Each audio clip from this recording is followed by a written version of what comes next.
Yaël Braun-Pivet, bonjour. Bonjour. Bonjour. Et bienvenue sur Inter au lendemain d'une journée historique à bien des égards, avec la première censure depuis 1962 d'un gouvernement, celui de Michel Barnier, devenu le Premier ministre le plus éphémère de la Ve République. Yaël Braun-Pivet, vous qui appartenez à ce bloc central qui soutenait le gouvernement, comment qualifiez-vous ce qui s'est passé hier à l'Assemblée nationale ? C'est une crise sans précédent, c'est un gâchis, c'est un désastre.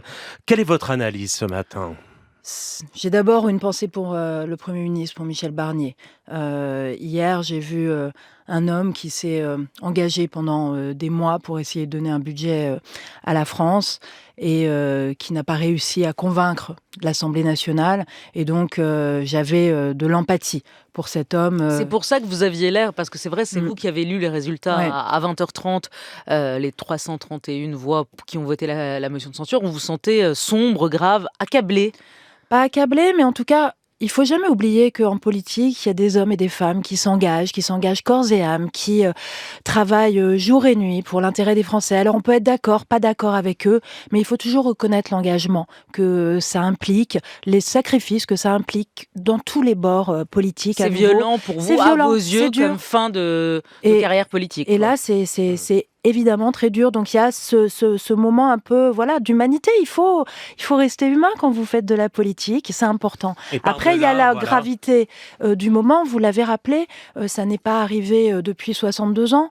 Nous sortons d'une dissolution ça n'était pas un moment anodin non plus. Donc nous avons enchaîné dissolution, adoption d'une motion de censure. Donc oui, le moment est grave. Il faut maintenant que nous réussissions à trouver les moyens pour apporter de la stabilité, pour doter le pays d'un budget.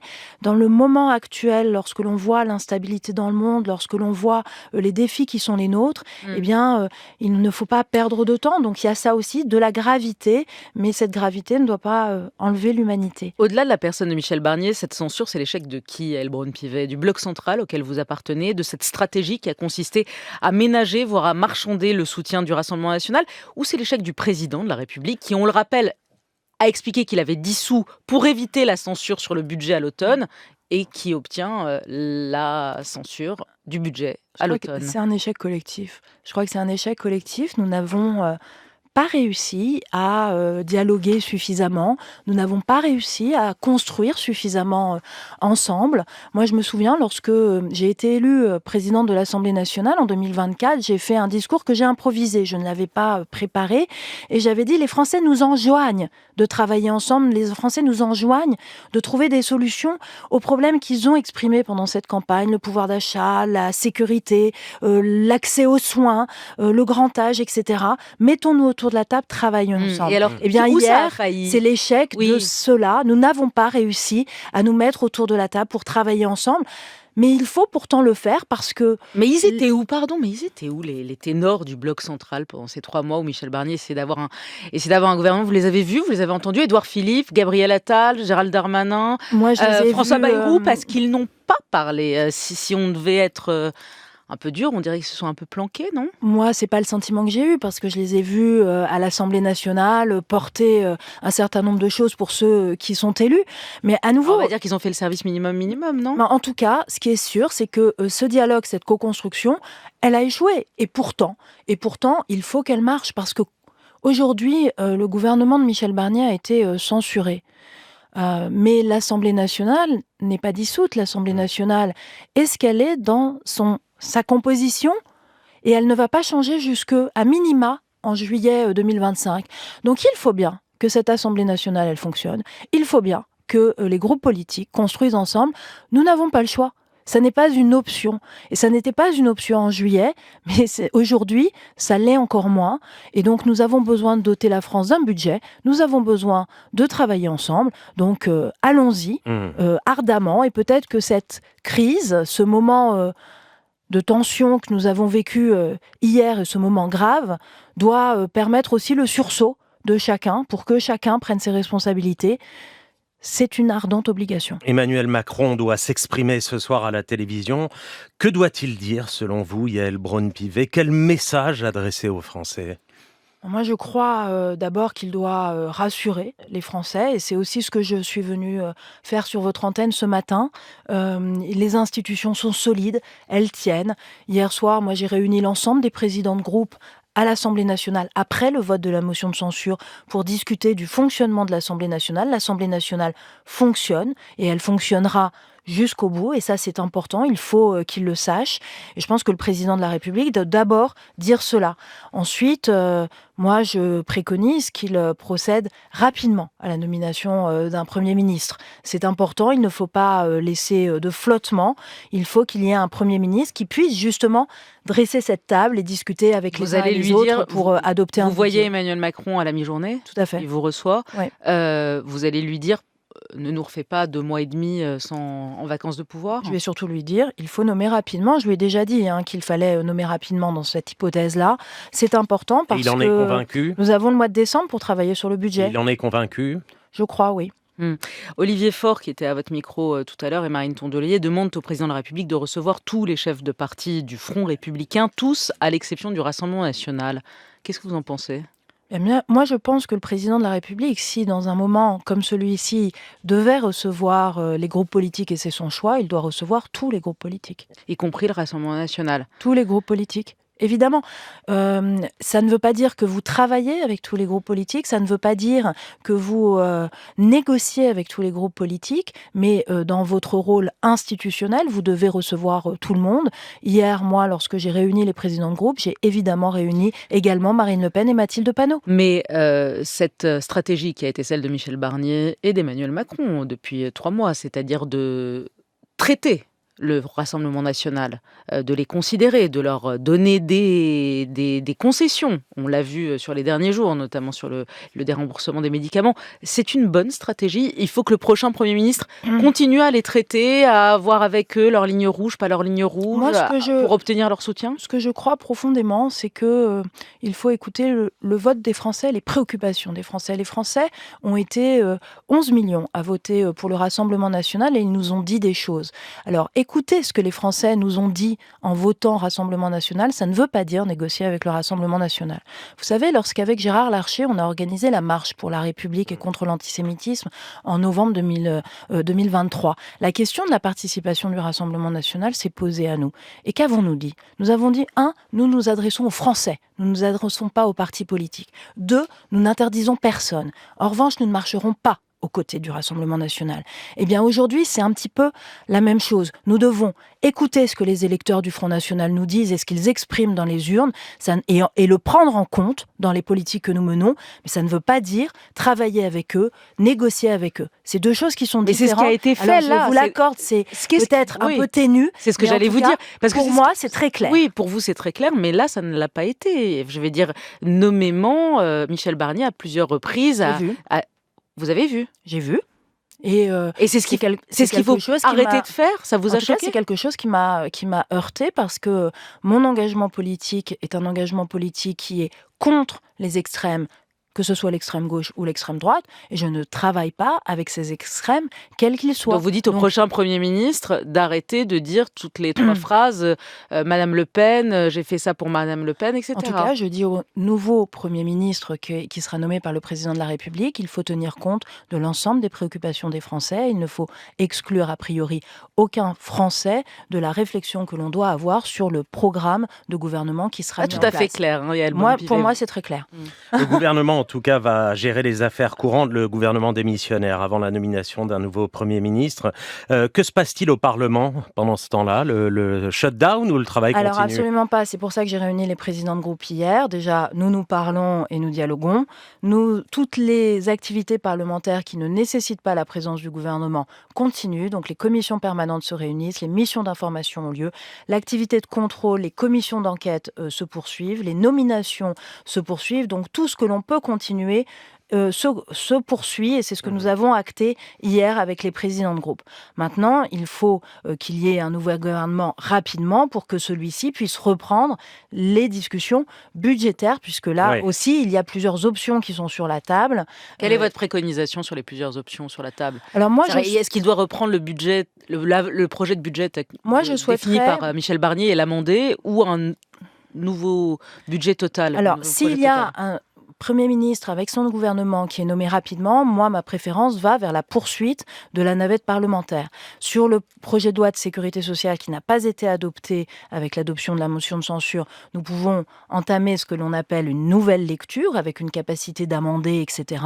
Et sur le texte budgétaire, la navette aujourd'hui se poursuit, le texte est en discussion au Sénat.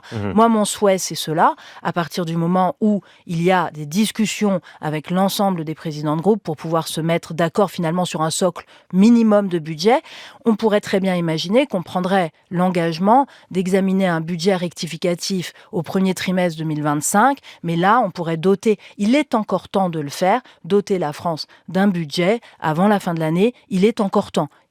Ça n'est pas évident, le temps est extrêmement serré, mais vous pourriez voter un budget avant Noël. C'est juridiquement et politiquement possible si, à nouveau, tout le monde se met autour de la table. Et je ne sais pas si la situation ainsi créée hier par l'adoption de cette motion de censure le permettra. Vous savez, pour se mettre autour de la table, il faut aussi avoir envie de se mettre autour de la table. Oui, parce qu'en l'état, sur ces questions de budget, Michel Barnier a évoqué une menace bien réelle. S'il n'y a pas de budget pour 2025, le barème de l'impôt sur le revenu ne sera plus indexé sur l'inflation. L'impôt augmentera pour 18 millions de Français.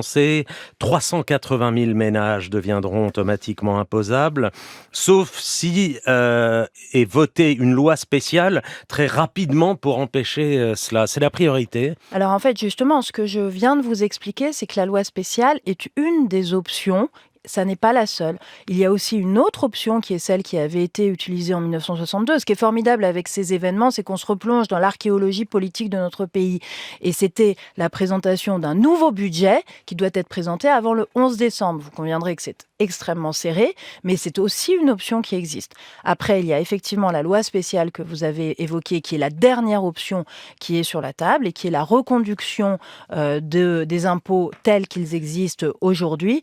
Et il faudra voir, et nous l'avons évoqué également hier avec les différents présidents de groupe, s'il n'y a pas un moyen d'adapter cette loi spéciale pour Donc vous êtes très clair ce matin, vous espérez une nomination de Premier ministre aujourd'hui ou demain pour qu'il puisse reprendre le texte et l'amender et pouvoir le déposer avant le 11. Après le 11, c'est fini. Il n'y a pas de budget avant Noël. Je n'ai pas été claire alors, parce que avant le 11, c'est un nouveau budget.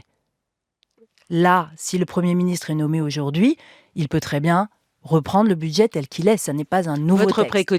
C'est de reprendre le budget tel qu'il existe aujourd'hui, de reprendre la navette telle qu'elle existe aujourd'hui et d'amender en fonction des discussions politiques qu'il y aura entre les différents groupes politiques. Alors, on passe au standard d'Inter. Pardon, j'avais pas compris. Non, mais c'est tellement technique qu'effectivement, je ne m'exprime pas forcément très clairement, mais c'est important de le préciser pour que vos auditeurs comprennent bien toutes les options qui sont sur la table. Moi, j'aime bien justement ne pas mentir aux Français et leur expliquer justement quelle est l'exacte situation dans laquelle nous nous trouvons aujourd'hui. Plusieurs auditeurs ont des questions à vous poser. Bonjour Sébastien.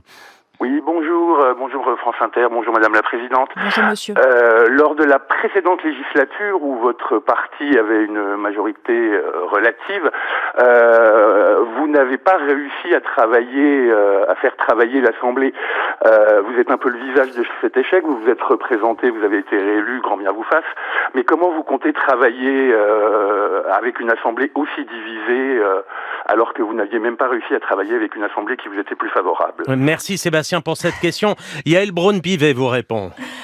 Merci monsieur, mais vous me permettrez de ne pas partager votre appréciation. L'Assemblée de 2022 à 2024 a adopté plus d'une centaine de textes et nous avons créé à mon initiative justement ce que l'on a appelé des semaines transpartisanes où pour la première fois les textes étaient dès l'origine portés par des députés de la majorité et des députés de l'opposition. Ça ne s'était jamais fait et dans ce cadre-là, nous avions adopté plus d'une trentaine de textes à l'unanimité. Je vous indique que sous cette mandature, là, depuis 2024, depuis la rentrée, donc depuis octobre 2024, nous avons décidé, toujours sur ma proposition avec l'ensemble des présidents de groupe, de continuer ces initiatives transpartisanes. Et nous avons déjà d'ores et déjà adopté depuis le début de l'année 8 textes à l'unanimité. Donc moi, je ne suis pas d'accord sur le fait que l'Assemblée nationale n'est pas capable de se retrouver. Vous arrivez à parler à tout le monde, c'est ce que vous nous dites. Mais donc pourquoi pas vous, en fait? Pourquoi pas vous, Mathilde? Peut-être que vous arrivez... Non mais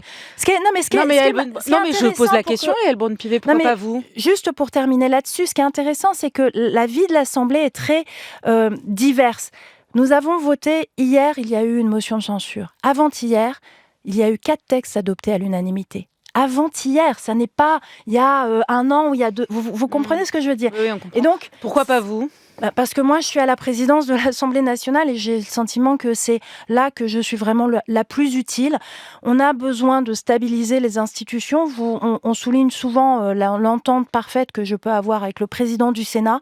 Je crois qu'aujourd'hui, président du Sénat, présidente de l'Assemblée nationale, on doit être pleinement dans cette mission de stabilisation de notre République. Retour au standard. Bonjour Françoise. Oui, bonjour. Vous nous appelez de Bordeaux. Oui, j'appelle de Bordeaux, je m'appelle Françoise donc, et donc je voudrais poser une situation. Je suis une citoyenne de base et j'ai pas très bien compris les réponses alambiquées de Madame la Présidente. Seulement, je pose une simple question. Quand à l'heure actuelle, ça s'est passé hier, c'est une dame qui risque d'être, qui est en suspicion d'inéligibilité. D'un côté et de l'autre, Monsieur Mélenchon, qui n'a aucun pouvoir politique et qui pérore partout, la démission et que ceci et que cela. Est-ce que la démocratie n'est-elle pas déjà en péril, voire en état d'encéphalogramme plat? Voilà ma question concrète à Madame la Présidente. Personne n'y croit. Merci Françoise pour cette intervention.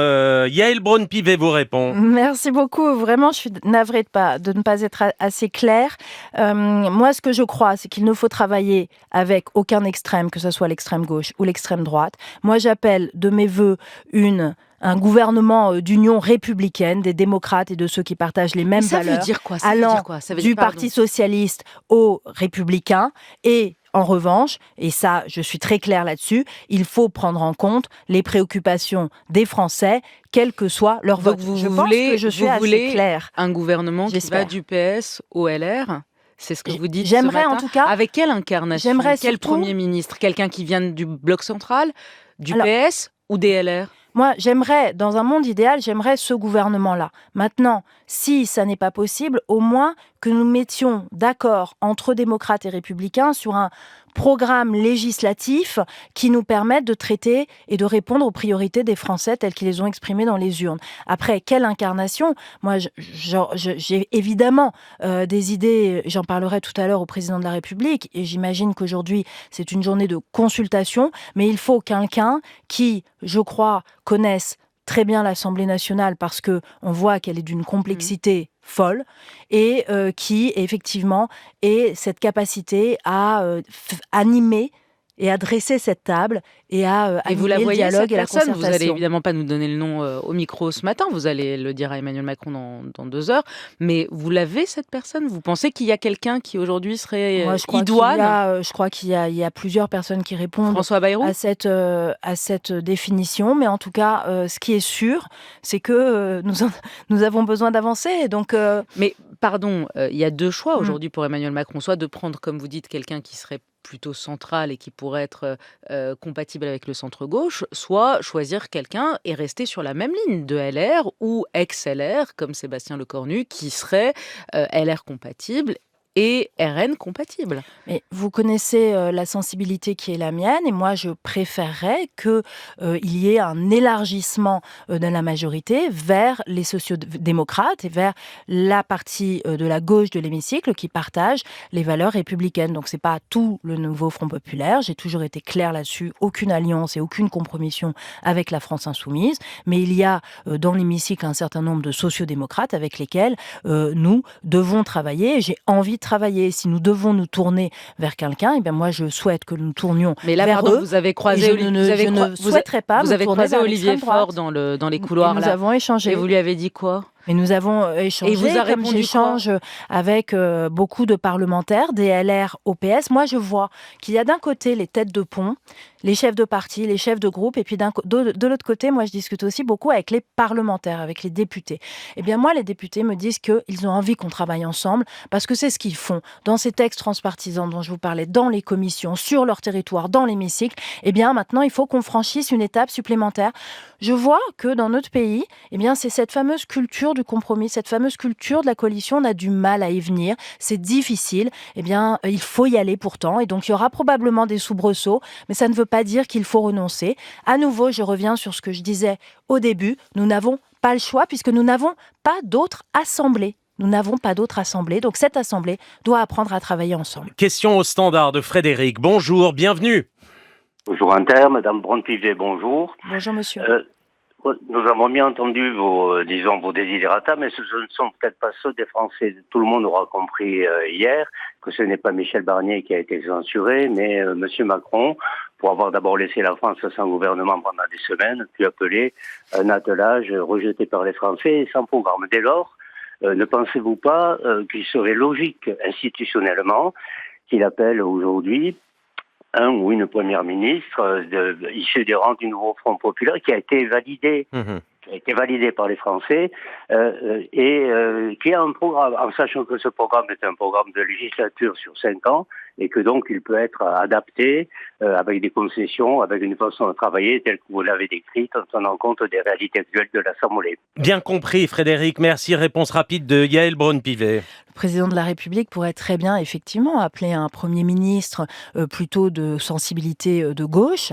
En revanche, je pense que les Français n'ont pas validé le programme du nouveau Front populaire en ce qu'ils n'ont donné la majorité à personne. Donc c'est pour ça que maintenant, Oui, mais ils sont moi en je tête. pense qu'il faut... Ils étaient en tête des législatives. Alors, ils ont eu plus de sièges que d'autres députés, mais la coalition... Mais non, pas que moi, puisque moi, je n'aurais pas été élue présidente de l'Assemblée nationale si le nouveau Front populaire avait été en tête des législatives. Je n'ai pas été élue avec des voix du nouveau Front populaire.